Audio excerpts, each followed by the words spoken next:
वज़ीर आला खैबर पख्तूनख्वा अली अमीन गंडापुर और साबिक खातून अव्वल बुशरा बीबी मानसेहरा से पेशावर पहुंच गए। तफसीलात जानते हैं डॉन न्यूज़ के नुमाइंदे आरिफ आयात से। आरिफ, क्या तफसीलात हैं इस हवाले से? आपको बताएं कि बुशरा बीबी और अली अमीन गंडापुर जो हैं वो पेशावर पहुंच गए हैं।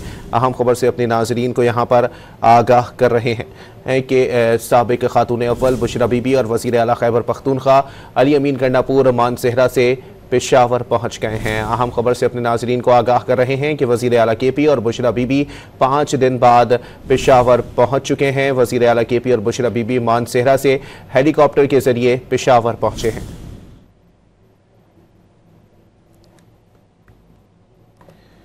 आपको अपडेट कर रहे हैं, वज़ीर आला खैबर पख्तूनख्वा अली अमीन गंडापुर और साबिक खातून अव्वल बुशरा बीबी मानसेहरा से पेशावर पहुंच गए हैं। बुशरा बीबी और वज़ीर आला केपी हेलीकॉप्टर से पेशावर पहुंचे।